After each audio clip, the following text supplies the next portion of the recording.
Le cancer du sein continue de faire des victimes. La survie nette est de 97% à 1 an et de 88% à 5 ans selon des chiffres publiés en 2020. Et puis le rideau se ferme aujourd'hui sur le 27e Festival panafricain du cinéma et de la télévision de Ouagadougou, le FESPACO. La récompense suprême, les talons d'or de Yenenga, sera décernée dans quelques minutes. Mais sachez que le poulain d'or revient à Moli Kane du Sénégal. Bonsoir et bienvenue dans le journal. 100 jeunes filles du collège moderne d'Apimadoum dans le département de Bondoukou ont reçu des kits scolaires du réseau ivoirien pour la défense des droits de l'enfant et de la femme. À l'idée encourager la scolarisation de la jeune fille. Anicette Konan-Blessing. Du matériel didactique, des tenues et kits scolaires pour 100 jeunes filles issues de familles défavorisées et les responsables du collège moderne d'Apimadoum dans le département de Bondoukou. Une initiative du RIDEF, réseau ivoirien pour la défense des droits de l'enfant et de la femme. Objectif, encourager la scolarisation de la jeune fille. Nous avons un programme dédié à la scolarisation, au maintien et à l'achèvement de la vie à l'école. Et c'est dans ce cadre de ce programme-là que nous avons décidé de commencer nos activités à Apimadoum en venant donner 100 kits scolaires aux jeunes filles du lycée et de l'école primaire. C'est un début d'action que nous allons mener dans cette sous-préfecture. Un geste de grande portée qui est fort apprécié par les autorités présentes, les bénéficiaires et les responsables de cet établissement. À travers l'équipe scolaire qu'elle nous amène, elle ouvre grandement la porte du savoir de nos élèves. C'est une première dans la sous-préfecture d'Apimadoum. C'est pourquoi les parents d'élèves, les élèves et nous-mêmes enseignants, nous vous disons infiniment merci. En cette rentrée scolaire, vous venez les bras chargés pour réduire les souffrances de nos parents. Que Dieu vous comble de toute sa grâce. Vous portez une attention particulière à l'avenir et au bien-être de nos femmes et de nos enfants. Témoignez toute ma gratitude. Ce geste qui nous va droit au cœur. Le RIDEF, réseau ivoirien pour la défense des droits de l'enfant et de la femme, fait de l'éducation et la lutte contre les violences basées sur le genre son principal combat. La valeur de ces dons est de 2 millions de francs CFA. La mairie de Logoualé, commune située dans la région du Tonkoui, à près de 35 km de la capitale régionale, la MAN, vient de faire un don de table à banc et de mobilier de bureau de maître à l'inspection de l'enseignement primaire de cette localité. Une bouffée d'oxygène pour les acteurs du système éducatif. Le reportage de Gervais Kouassi du bureau régional de RTI MAN. À l'image de plusieurs autres localités, les écoles de la sous-préfecture de Logoualé sont confrontées à une insuffisance des tables-bancs dans les salles des classes, occasionnant d'énormes désagréments aussi bien dans le rang des enseignants que des apprenants. Les enfants aujourd'hui sont assis 4-4, 3-3, ce qui ne facilite pas notre travail. Et vraiment, si on peut nous offrir du matériel dans ce sens-là, comme des tables-bancs et autres, ça va désengorger les classes et puis permettre aux élèves et aux enseignants de travailler dans de meilleures conditions. Quand nous sommes assis 3-3 comme ça, c'est difficile pour écrire. Eu égard à ces difficultés, la municipalité a décidé de faire don de 375 tables-bancs, 12 bureaux de maître et 12 armoires, le tout pour un montant selon l'équipe municipale de plus de 10 millions de nos francs. L'éducation, c'est l'arme la plus puissante pour changer le monde. Le conseil municipal de Logoualé a voulu vraiment mettre l'accent sur l'éducation. Élèves, parents d'élèves, autorités administratives et coutumières, avec à leur tête les responsables de l'éducation nationale et de l'alphabétisation, n'ont pas manqué de témoigner leur gratitude à l'endroit de l'équipe municipale qui, selon eux, vient de leur ôter une épine du pied. En Côte d'Ivoire, le temps ne soit pas aussi meilleur que ça. Donc avec tous ces équipements, je crois que les choses vont s'améliorer. À Logoualé, les populations sont en phase avec la politique du gouvernement d'inscrire tous les enfants à l'âge d'aller à l'école. Le taux de scolarisation est très élevé maintenant. On a dépassé certainement les 60%, 75%. Je pense qu'à la prochaine venir, nous allons réaliser le taux de 100%. Les lignes bougent certes au niveau de l'école à Logwalé, cependant, plusieurs défis sont à relever. La construction de plusieurs salles de classe pour faire face aux effectifs pléthoriques, la réhabilitation des latrines et autres bâtiments dégradés, le désherbage des alentours des écoles. Hier, la journée mondiale du bégaiement a été célébrée avec pour thème « Parlons pour créer le changement ». L'on peut venir à bout du bégaiement quand on s'y prend tôt, dès l'âge de 2 à 3 ans. Le reportage d'Anicette Conan-Blessing nous en dit un peu plus. Les élèves disent que je vais les contaminer, ils ne viennent plus à l'école. Parlons pour créer un changement. C'est sur ce thème qu'acteurs de la société civile, presse et la FENOBESI, la Fédération nationale des organisations pour la promotion des bègues en Côte d'Ivoire, ont planché à la salle Félix Houphouët-Boigny de l'hôtel du district autonome d'Abidjan, dans la commune du Plateau. Pour la plupart des victimes de raillerie et de stigmatisation dans nos sociétés, le certificat de non-bégaillement constitue un frein à leur insertion socio-professionnelle. On est des personnes qui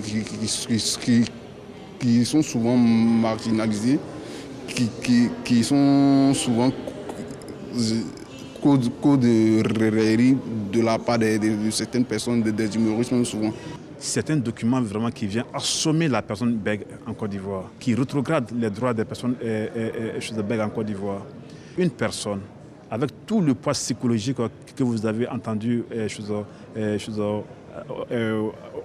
aux différents exposés, finit tout de même par avoir son diplôme. À l'arrivée, on dit candidat à l'emploi approché, bègue, mettez-vous de côté, personne bègue, mettez-vous de côté, les personnes dites normales à droite.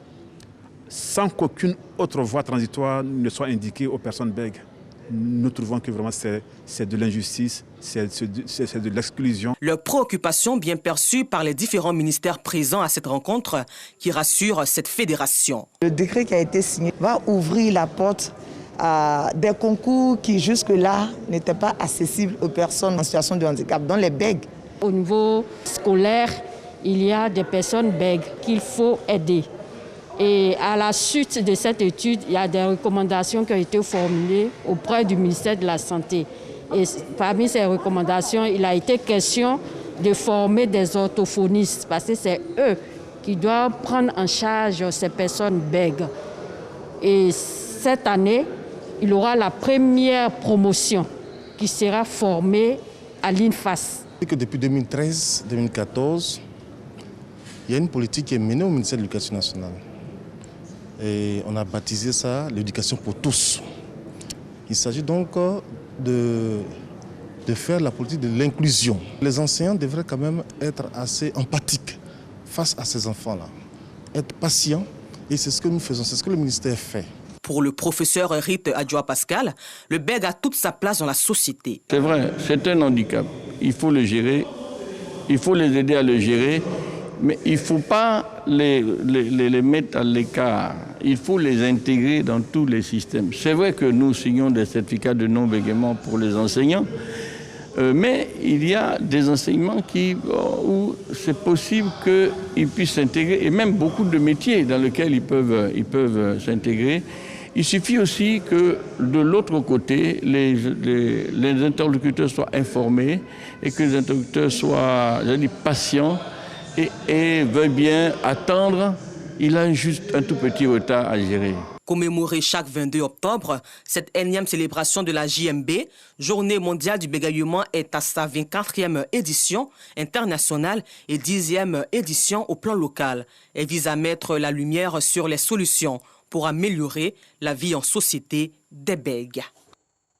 Parlons santé. Le cancer du sang est le cancer le plus fréquent diagnostiqué chez la femme et le plus mortel. La survie nette est de 97% à 1 an et de 88% à 5 ans selon des chiffres publiés en 2020. Le cancer du sang peut aussi toucher l'homme, mais dans une très faible proportion, moins de 1% de l'ensemble des cas. Chaque année, le mois d'octobre est l'occasion pour les femmes de participer gratuitement à un dépistage du cancer du sang, comme ici dans la commune de Treichville où 200 femmes ont été dépistées. Mohamed Ouattara, Clément Boko.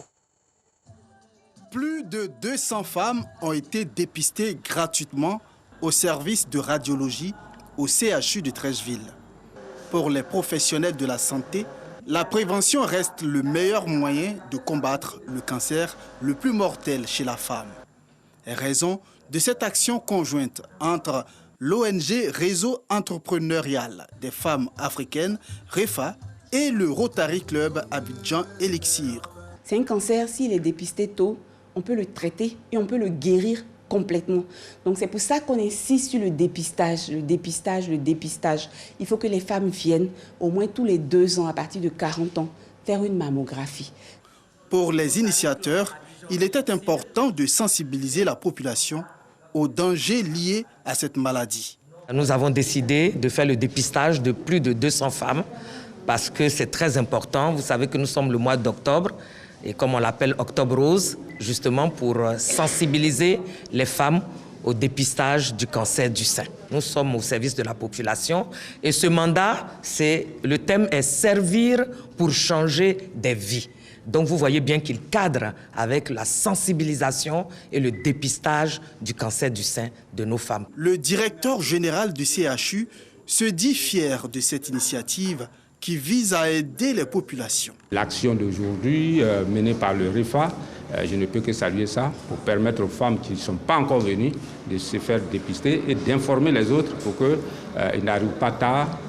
Parce que si c'est tard, on ne peut rien faire. Mais si c'est dépisté très tôt, on peut faire quelque chose et le CHU de Treichville est très engagé dans ce processus. Pour les participantes, ce geste est à saluer et rappeler la nécessité de se dépister. On ne fait pas le dépistage du cancer du sein, on est là dans la nature et quand ça nous prend, là il est trop tard. Oui, vraiment, j'invite toutes les dames, toutes les mamans, toutes nos filles à venir se faire dépister parce que c'est quand même important de connaître son statut. Le cancer fait de nombreuses victimes en Côte d'Ivoire. Rien que pour l'année 2020, plus de 3306 cas pour plus de 1785 décès. Sachez que le rideau s'est fermé aujourd'hui sur le 27e Festival panafricain du cinéma et de la télévision de Ouagadougou, le FESPACO. La récompense suprême, l'étalon d'or de Yenenga, est décernée à Moumouni Sanou du Burkina Faso. Le poulain d'or est revenu au Rwanda et le poulain d'argent au Rwanda plutôt et le poulain d'or à Molikane du Sénégal.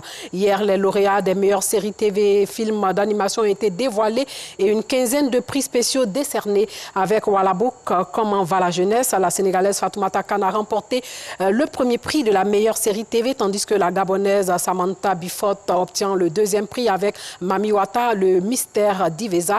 Dans la catégorie film d'animation, Akloklobito, un film de la Togolaise Ingrid Agbo sur la stigmatisation des femmes a obtenu le premier prix. Le deuxième a été décerné à la vallée de Dinkan du Guinéen Mohamed Kaba avec 3 prix spéciaux dont celui de la meilleure femme cinéaste de l'Afrique de l'Ouest pour son film documentaire Zinder qui traite de la violence des gangs dans les quartiers ostracisés de sa ville natale. La réalisatrice nigérienne Aïcha Maki a été fortement applaudie. Les 3 Lascars de Boubacar Diallo, seul film burkinabé en compétition officielle dans la catégorie long métrage, a obtenu l'un des prix spéciaux les plus convoités, celui de l'intégration de la communauté économique de développement de l'Afrique de l'Ouest. Dans la section court-métrage, le prix Thomas Sankara attribué par la Gilde africaine des réalisateurs et producteurs a récompensé Tuk-Tuk de l'Égyptien Mohamed Keidre qui décroche également le prix de la chance de la loterie nationale du Burkina Faso. Et puis des hommes armés ont pris d'assaut vendredi soir une prison de l'État d'Oyo dans le sud-ouest du Nigeria. Il s'agit de l'établissement pénitentiaire d'Abolongo. De nombreux détenus ayant pris la fuite ont déjà été retrouvés. Près de 1000 détenus ont été libérés au cours de cette attaque. Selon des informations, le Nigeria, pays le plus peuplé d'Afrique, fait face à une forte insécurité et de vastes pans de son territoire subissent les activités de groupes criminels. Le 13 septembre dernier, une prison avait aussi été attaquée dans le centre du pays, dans l'état de Koji, où 240 détenus avaient été libérés par la force. En avril, une autre prison avait été attaquée, cette fois dans le sud-est du pays, en proie à des troubles séparatistes et plus de 1800 détenus s'étaient évadés. Le président congolais Félix Tshisekedi, lui, a confirmé la nomination de Denis Kadima à la tête de la Commission électorale nationale indépendante, et ce, en dépit de l'opposition de 2 des 8 confessions religieuses catholiques et protestants, ainsi que des partis d'opposition et même de certains des membres de l'Union sacrée comme Moïse Katumbi et Vital Kamerhe. Au total, Félix Tshisekedi a nommé 12 des 15 membres du bureau de la CENI en charge d'organiser les élections de fin 2023. Et pour finir, sachez que la commission électorale du Cap-Vert a confirmé la victoire au premier tour de l'élection présidentielle du candidat socialiste José María Neves face à son adversaire de centre droit Carlos Veiga. Selon les résultats définitifs publiés aujourd'hui même, il a recueilli 51,7% des voix dès le premier tour de la présidentielle du 17 octobre. Il s'agit de José María Neves. Veiga, lui, soutenu par le Mouvement pour la démocratie, a obtenu 42,4% des suffrages selon la CNE, qui confirme les scores provisoires publiés le 18 octobre dernier. Le taux d'abstention lors du scrutin pour lesquels 7 candidats étaient en lice a été de 52,0%. Il a recueilli 51,7% en María José Neves dès le premier tour, donc comme je l'ai signalé, de la présidentielle du 17 octobre dernier, et c'est au Cap-Vert. Voilà, c'est sur cette information que s'achève ce journal. Merci de l'avoir suivi et portez-vous bien.